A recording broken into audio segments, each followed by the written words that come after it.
तो दोस्तों ये होटल है, इस पे अभी इसके बगल में एक सेवा का वो बन रहा है पर्यटनवासियों के लिए।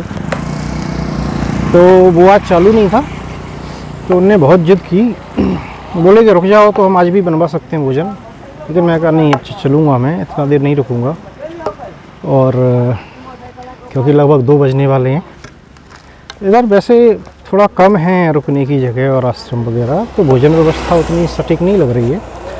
तो दोपहर में क्या हुआ था कि जहाँ जो मैं नाग मंदिर में रुका था, तो वहीं पे जो बाबा जी थे, रुका तो था ही मैं, दोपहर भी हो गई थी।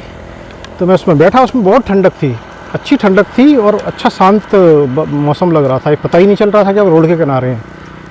तो मैं उसमें लेट गया थोड़ी देर, लेटा, फिर थोड़ी देर बैठा रहा। और फिर बाबा जी ने मेरे को नारियल दे दिया, दान मानो या जो भी मानो, तो नारियल दे दिया। तो पूरा नारियल था, मैं ले लिया। मैं कहा चलो लेके रख लूँगा, कौन फोड़ेगा, इतने में कोई दर्शन करने आया, उससे फोड़वा दिया बाबा जी ने। तो फिर कुछ प्रसाद बांट दिया, कुछ मैंने खा लिया, कुछ रख लिया था। तो यहाँ पे एक थे, उन्हें दे दिया थोड़ा सा मैंने। तो यहाँ पे उन्होंने काफ़ी जिद की कि चाय पीने की। तो फिर मैं चाय तो नहीं पीना थी ऐसी गर्मी में, लेकिन फिर ठीक नहीं लगता, तो मैं पी लिया।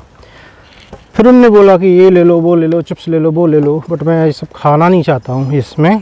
तो मैंने मना किया, लेकिन फिर भी उन्होंने ज़बरदस्ती 4 बिस्किट के पैकेट लेके डाल दिए, रख दिए कि आप किसी को दे देना। मैं खाऊंगा तो नहीं, एक आध बिस्किट का पैकेट ठीक है, पर 4 हाँ, लेकिन बच्चे मांगते हैं, वो सब मांगते रहते हैं, दे दूंगा या किसी और को खिला दूंगा, खा लेंगे साथ में। और एक चीज़ और हुई थी कि क्या हुआ था कि जब मैं वो नाग मंदिर से, अच्छा वो नाग मंदिर क्या था कि एक चीज़ के लिए जब मैं वहाँ बैठा था, तो मुझे पता चला कि एक कपल आया पूजा पाठ करने। तो पूजा पाठ हो रही थी, तो मुझे पता चला कि वो पूजा पाठ कर रहे थे पुत्र प्राप्ति के लिए। तो वो मंदिर शायद पुत्र प्राप्ति की पूजा के लिए जाना जाता है। और हालांकि उनकी ऑलरेडी 2 बच्चियां थी साथ में, फिर भी अब लेकिन पुत्र मोह होता है। अपन तो किसी के कारणों को नहीं जानते क्या है, लेकिन पर्सनली मेरा तो ये मानना है कि भाई बराबर ही होते हैं, तो भेदभाव तो नहीं होना चाहिए। तो अगर पूजा कर रहे हो तो पता नहीं, मैंने पुत्री प्राप्ति के लिए भी पूजा करते होंगे कुछ लोग, लेकिन पुत्र मोह अभी भी हमारे यहाँ थोड़ा ज़्यादा है, तो थोड़ा सा कम होना चाहिए। पहले की बात अलग थी कि राजाओं को अपना राज सपना होता था, तो उसके लिए पुत्र चाहिए होते थे, या सेना में लड़ते थे लोग तो ख़त्म होते थे, शायद वो रीजन रहा हो। लेकिन आजकल तो पता नहीं अभी भी क्यों मुँह में फंसे रहते हैं लोग।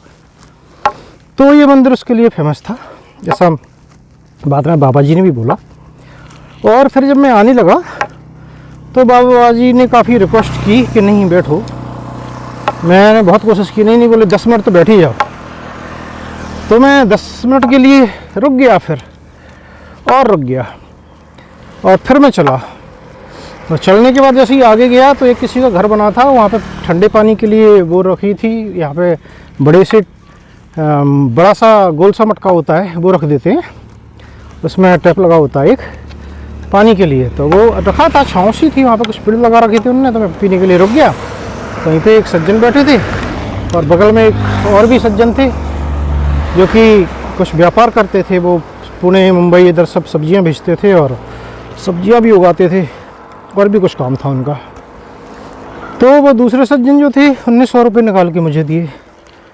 तो मैंने मना किया शुरू में, तो फिर वो नहीं माने, तो मैंने रख लिए। मैंने सोचा हो सकता है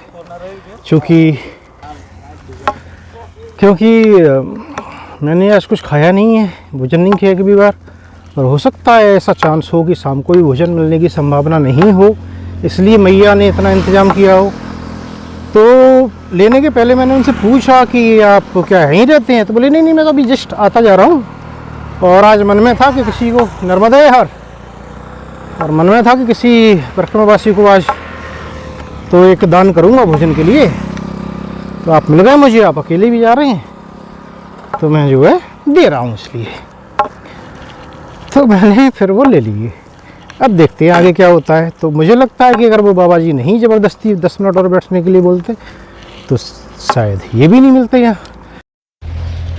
चेन ऑफ इवेंट्स है, तो कहीं ना कहीं एक चेन होती है इवेंट्स की, उससे धीरे धीरे होता है। तो कहीं ना कहीं अगर हम अपनी अकड़ या कुछ के कारण वो चेन तोड़ देते हैं तो शायद फंस जाते हैं। हो सकता है आज जो भोजन नहीं मिला मुझे, वो कहीं ना कहीं एक चेन जो थी वो कहीं मैंने तोड़ी हो। तो आई डोंट नो, लेकिन ये थी आज की कहानी अभी तक की, और मैं अभी भी चले जा रहा हूँ। और इधर रुकने की जगह और वैसे उसकी थोड़ी सी कमी है जैसा लगता है, लेकिन मैं जितना चल पाऊँगा रुक रुक के ऐसे ही चलूँगा आगे, और मालूम करूँगा। नहीं तो पैसे मुझे मिल चुके हैं तो मैं भोजन की व्यवस्था करूँगा कहीं से। बीच में एक ब्लॉक लेवल की जगह आएगी, हाँ 4-5 किलोमीटर दूर, तो शायद वहाँ से कर सकता हूँ। और उसके बाद में रुकने का कुछ नहीं है। जैसे ये नाग मंदिर था, ये भी छोटा मंदिर था लेकिन अच्छा था रुकने के लिए, अगर पानी की व्यवस्था आसपास है तो सुबह के लिए ऐसी कोई मंदिर या कुछ मिलता है तो वहाँ रुका जा सकता है, या कोई गांव भी मिलता है तो किसी के रुक सकते हैं। तो आज ऐसे ही ट्राई किया जाएगा, अगर और कोई व्यवस्था नहीं हो पाती है तो।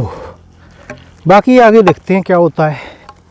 चलते चलते धूप बहुत तेज़ है, गर्मी बहुत लग रही है, लेकिन मैं अभी तो पिछले कुछ 2 किलोमीटर में 3 बार रुक लिया हूँ, तो ऐसे रुक रुक के चलते हैं तो फिर ठीक है, चल पाते हैं थोड़ा थोड़ा। चलिए यहाँ पर छाँव आ गई, मैं फिर से 2 मिनट रुकता हूँ। ये देखिए अब मैं आ चुका हूँ चकेरी गांव। ये चकेरी जो है ना, ये पुनर्वास वाला ही है। पुनर्वास माने यहाँ से 5-6 किलोमीटर दूर जो भी है, जो सरदार सरोवर डैम के कारण डूब में आया था, वहाँ के लोगों को यहाँ पे बसाया गया है। तो ये पुनर्वास विलेज चकेरी ऐसा करके बोल रहे हैं। अब यहाँ पर भी बता तो रहे हैं कि एक आश्रम है, लेकिन टाइम इतना हुआ है, देखते हैं कि अगर वहाँ पे मिलता भी है भोजन तो क्या इस टाइम तक मिलेगा। दूसरी समस्या ये है कि यहाँ से 5 किलोमीटर दूर अंजेरी है, और उससे करीब 7 किलोमीटर दूर बताया है एक और जगह किसी ने, सज्जन ने अभी, तो वहाँ जाएंगे तो वहाँ पे अगला आश्रम वगैरह मिलेगा कुछ। तो 12 किलोमीटर तो शाम को चलना मुझे पता है कि वो हो नहीं पाता, लेकिन अगर यहाँ भोजन मिल जाता है तो फिर मैं वो कोशिश कर सकता हूँ, क्योंकि फिर भोजन की ज़रूरत नहीं पड़ेगी। तो रुकने के लिए तो ये है कि व्यवस्था हो जाती है। जैसे सामने मंदिर दिख रहा है, ऐसे कोई अगर मंदिर है और पानी वगैरह की व्यवस्था है तो आप वहाँ पर रुक सकते हो।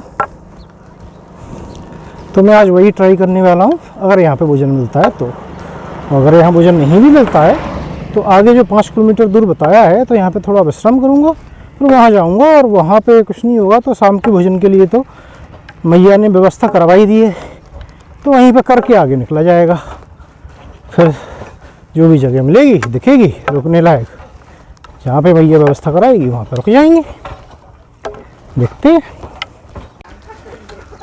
देखिए सामने लिखा तो हुआ है अन्न क्षेत्र ग्राम चकेरी, देखते हैं अन्न क्षेत्र में तो मिलता है भोजन, वैसे देखेंगे मिलता है।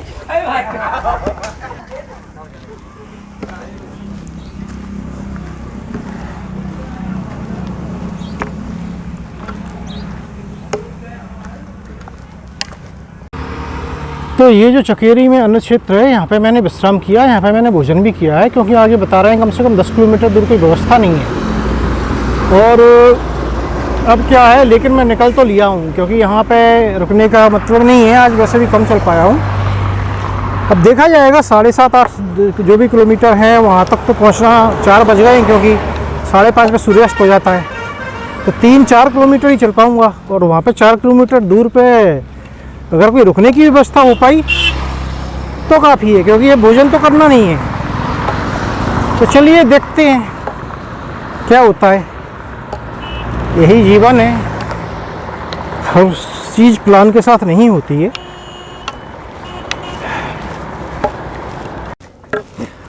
तो ये हाईवे पर अब काफ़ी देर बाद थोड़ा सुकून भरा रास्ता आया है, शांत द सेंस की छाँव छाँव है, तो ऐसी गर्मी में चलते में अगर छाँव मिल जाए तो वाह, अपने आप में वो भी काफ़ी होता है, पेड़ों की छाँव।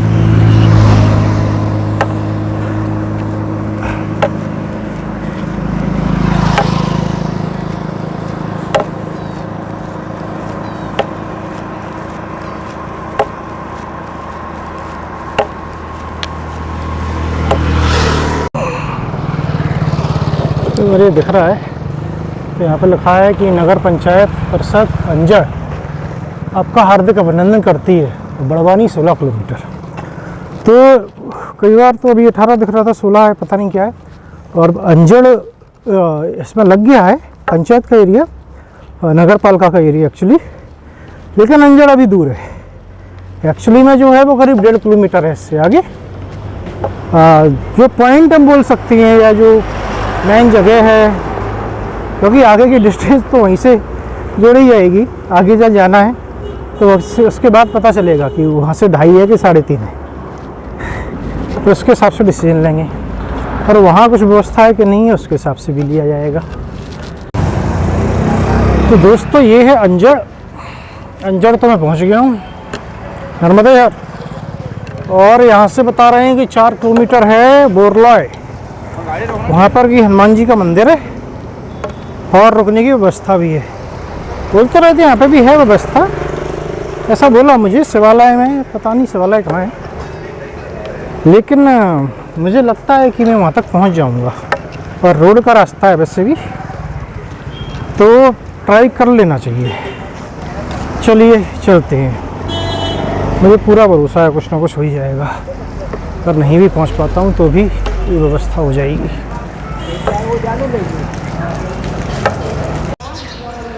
तो दोस्तों ये है भावसार धर्मशाला अंजड़। मैं आगे के लिए निकल रहा था तो एक अंकल थे, उनने रोक लिया मुझे और काफ़ी एक तरीके से इंसिस्ट किया कि मैं यहीं रुक जाऊं, क्योंकि अगला जो भावसार जो भी था कि वो दूर है, 6-7 किलोमीटर है, जो कि मुश्किल रहेगा पहुंचना। हालांकि मैं जाना चाहता था, फिर भी मैं सोचा देख लेता हूँ, थोड़ा 10 मिनट बैठता हूँ। और जब मैंने उसके बाद में मैप पे चेक किया तो 6.1 किलोमीटर ही दिखा रहा था, हनुमान मंदिर उसके भी आगे है। तो मुझे लगा कहीं ना कहीं मैं नहीं पहुँच पाऊँगा, और मैं अब यहीं विश्राम करने का सोच रहा हूँ। तो आज का ठिकाना यहीं रहेगा। और ये ऐसा लग रहा है कि अनयूज्ड लॉज है या अंडर कंस्ट्रक्शन है, पता नहीं, अंदर से लगती है पुरानी है, बाहर से लगती है कि बीच में रुकी हुई है, तो जो भी है। बट अभी वो लोग 1-2 कमरे उन्हें खुले हुए हैं और परिक्रमा वासियों को रहने के लिए व्यवस्था कर रहे हैं। शायद हो सकता है आगे जो ज़्यादा लोग आने वाले हैं एकादशी के बाद, उनके लिए कर रहे हैं, जो भी है। बट मैं आज अब यहीं रुकूँगा और कल अपना यात्रा शुरू करूँगा। ये देखिए अंजड़ गाँव। चलिए थोड़ा एक्सप्लोर किया जाएगा शाम को।